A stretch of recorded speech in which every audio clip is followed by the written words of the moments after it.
World और social media companies की पोल को खोलकर रख दिया है। दरअसल मेटा ने फेसबुक पर भारत के प्रधानमंत्री के उस वीडियो को रेस्ट्रिक्ट कर दिया, उस पर रोक लगा दी जिस वीडियो के जरिए पीएम मोदी ने छात्रों के प्रदर्शन के वक्त जेनजी से कनेक्ट करने की कोशिश की थी। याद है ना ये बगल में जो दिख रहा है आपको वीडियो?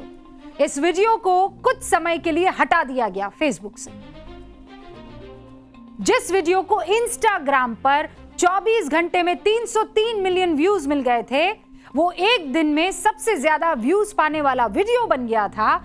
लेकिन इंस्टाग्राम पर इतिहास रचने वाले इसी वीडियो ने फेसबुक पर अपने आप को इनविजिबल होना सही समझा। अचानक कल रात इस वीडियो को रोक दिया गया और एक नोट इसकी जगह चस्पा दिखाई दिया।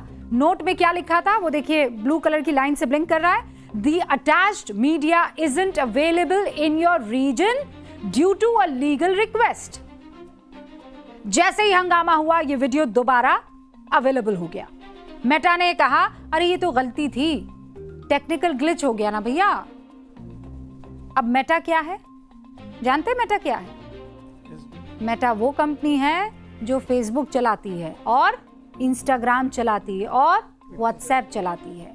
यानी आज की डेट में जो भी कंटेंट हम देख रहे हैं या जिस प्लेटफॉर्म पर हम बात कर रहे हैं वो किसका है? मेटा का। आईटी मंत्रालय ने मेटा के पब्लिक पॉलिसी के ग्लोबल हेड को कहा भैया आओ बात करनी है। मेटा की सफाई हमें नहीं संतुष्ट कर रही है। सरकार ने कहा कि यह मुद्दा अभी सुलझा नहीं है, आओ बात करेंगे क्या हो रहा है ये। 3 अगस्त को आईटी मंत्रालय की संसदीय समिति इंस्टाग्राम, फेसबुक, व्हाट्सएप, एक्स को भी बुला लिया है, स्नैपचैट को भी और गूगल को भी बुला दिया गया। आओ भैया सब बात करेंगे। अब सवाल ये उठता है कि पीएम के उसी वीडियो को क्यों और किस उद्देश्य से रोका गया? आपके दिमाग में आया होगा ना ये सवाल। वो कौन सी लीगल रिक्वेस्ट थी? किस भारतीय कानून के तहत मेटा ने प्रधानमंत्री का ये वीडियो रोका? ऐसा क्या कह दिया था पीएम ने? अगर इंस्टाग्राम का वही वीडियो वर्ल्ड रिकॉर्ड तोड़ा है तो फेसबुक पर बैन कैसे हो गया भैया? कौन सी लीगल रिक्वेस्ट आ गई? सबसे बड़ा सवाल, एक अमेरिकी कॉर्पोरेट कंपनी को यह अधिकार किसने दिया कि 140 करोड़ लोगों के प्रधानमंत्री के इतने जरूरी वीडियो पर वो रोक लगा दे? मेटा का ये ठंडा रटा रटाया जवाब, सॉरी टेक्निकल एरर हो गया। ये किसी के गले नहीं उतरेगा हुक्म। तकनीकी खराबी सच में कैसे कोई मान ले कि जानबूझकर नहीं हुआ है? कैसे हम ये ना माने जब पहले ही मेटा एल्गोरिथम मॉडरेशन सिस्टम पर कई सारे आरोप झेल चुका है। ये पहली बार नहीं है। दुनिया भर के विसल ब्लोअर्स पहले भी मेटा पर सवाल उठा चुके हैं। 2021 मेटा की पूर्व कर्मचारी है फ्रांसिस हॉगन। उन्होंने इंटरनल पेपर दुनिया के सामने रखे जिसमें यह खुलासा हुआ कि कंपनी का एंगेजमेंट बेस्ड रैंकिंग सिस्टम, जिसमें लाइक, कमेंट और शेयर अधिक मिलने वाले कंटेंट को प्रमोट किया जाता है, ऐसे कंटेंट को ये लोग बढ़ावा दे रहे हैं जो लोगों को उकसाते हैं, गुस्सा दिलाते हैं। इसके अलावा मेटा जैसी बड़ी टेक कंपनियां काम तो भारत में करती है, करोड़ों भारतीयों से मुनाफा कमाती है, लेकिन आखिरकार अमेरिका के कानून के प्रति जवाबदेही होती है उसकी। मेटा के प्लेटफॉर्म से पीएम मोदी का वीडियो हटाना छोटी बात नहीं है, बिल्कुल नहीं है। एक और डेटा पॉइंटर दूं आपको। हाल में भारत के आईटी मंत्रालय, सीसीआई और सुरक्षा एजेंसियों ने मेटा की मनमानियों पर चाबुक चलाया है। पता है कब कब? बाल यौन शोषण सामग्री, आप भी परेशान होंगे इससे। Child sexual abuse material, Meta को नोटिस जारी किया गया है, 7 दिन में जवाब मांगा। इसके बाद आपको पता है भारत में 1,60,000 से ज्यादा संदिग्ध अकाउंट जो है वो बैन हुए। व्हाट्सएप का वो यूजर नेम फीचर अभी अभी आया था, याद है आपको? उस पर रोक लग गई। प्राइवेसी पॉलिसी के तहत अब्यूज ऑफ डोमिनेंस के लिए 213 करोड़ की पेनल्टी लगी है। यानी जब कोई कंपनी किसी क्षेत्र में इतनी बड़ी हो जाती है कि उसके पास कोई बड़ा कॉम्पिटिटर नहीं बचता, तो वो क्या करती है? बाजार में डोमिनेंट स्थिति में आ जाती है, हावी होने की कोशिश करती है। अच्छा, सिर्फ हावी होना गैर कानूनी नहीं है, लेकिन अपनी स्थिति का फायदा उठाना यूजर्स और दूसरी कंपनियों को अपनी मनमानी शर्तें मनाने पर मजबूर करना, इसे कहते हैं अब्यूज ऑफ डोमिनेंस। समझ गए आप? इसके अलावा एआई कंटेंट हटाने की समय सीमा घटाकर 3 घंटे करने का एसओपी भी जारी किया गया। ये सारी चीजें सरकार ने टेक कंपनियों से जवाबदेही लेने के लिए की। और ये जवाबदेही आप जानते हैं क्यों जरूरी है? जानते हैं आप? क्योंकि सोशल मीडिया पर ज्यादा समय बिताते बिताते हम एल्गोरिदम के ऐसे लूप में फंस जाते हैं कि हमें लगता है कि हमारी स्क्रीन पर जो हमें दिख रहा है, जो चल रहा है, वही सच है, वही सत्य है, and that's the only truth. बाकी सब झूठ है। एल्गोरिदम ने आपके चारों तरफ एक अदृश्य दीवार खींच दी है, जिसे डिजिटल दुनिया में कहते हैं इको चेम्बर। क्या कहते हैं? Eco chamber. ये अदृश्य दीवार है। अब ये एल्गोरिदम है क्या? सोशल मीडिया एल्गोरिदम असल में एक डिजिटल दिमाग जैसा है, जो ये तय करता है कि स्क्रीन पर कौन सा कंटेंट कब और किसे दिखेगा।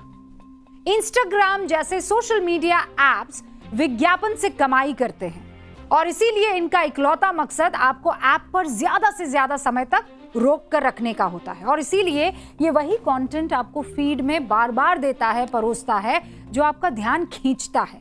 कभी कभी वो अनकंफर्टेबल होता है, कभी कभी वो बहुत इमोशनली आपको परेशान करता है, उसके बावजूद वो आपको वो कंटेंट दिखाता है, एंगेजमेंट बढ़ा सके ताकि आप। और इस एंगेजमेंट फार्मिंग के लिए अलग अलग तरीके अपनाए जाते हैं। सच्चाई के टुकड़े किए जाते हैं, कॉन्टेक्स्ट और इतिहास को हटा दिया जाता है और इन दोनों को जोड़कर एक ऐसी रील बनती है जो आपकी विचारधारा को धीरे धीरे धीरे स्वेटर बुनते हैं ना, वैसे बुनती चली जाती है। और यही दिल्ली के जंतर मंतर प्रदर्शन के दौरान भी दिखाई दिया। सोशल मीडिया पर 2 extreme videos, 2 extreme feed, 2 extreme algorithm, एक ही प्रोटेस्ट के 2 अलग अलग चेहरे।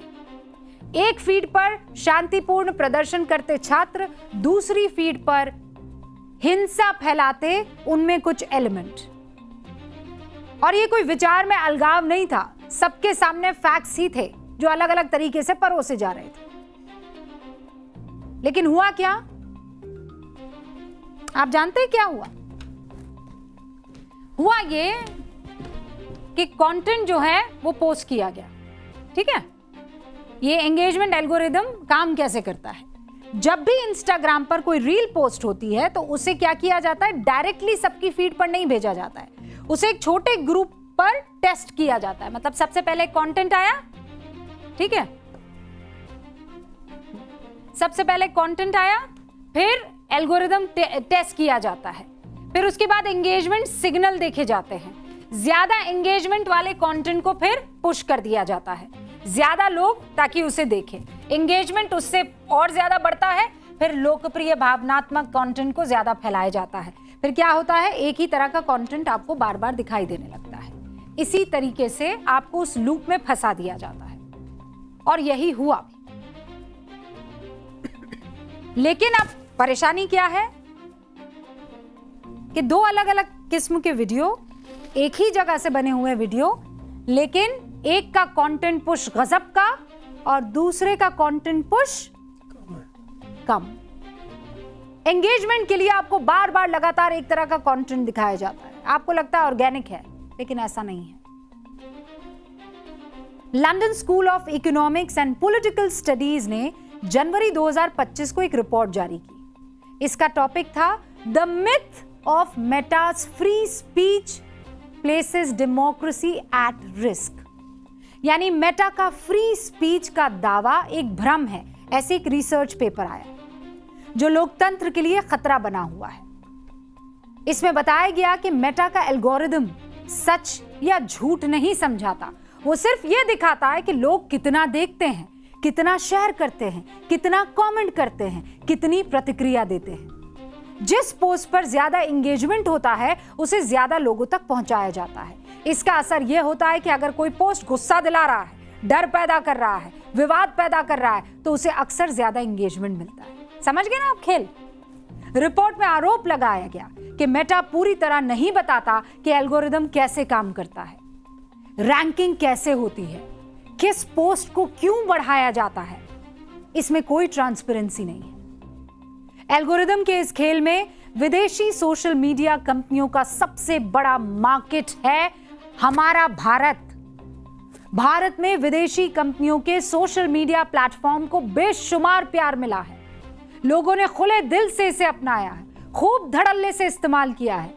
लेकिन क्या वही विदेशी social media platform anti government content को बढ़ावा देते हैं, सरकार के खिलाफ साजिशें रचते हैं, या एक पॉलिटिकल आइडियोलॉजी को फेवर करते हैं और दूसरे के खिलाफ काम करते हैं? ये वो तमाम सवाल है जिसको खोजना होगा। केंद्र सरकार से लेकर सभी 28 राज्यों तक एक भी ऐसी सरकार या उनका मंत्रालय नहीं है जो एक्स, फेसबुक, इंस्टाग्राम, व्हाट्सएप और यूट्यूब पर मौजूद ना हो। राइट?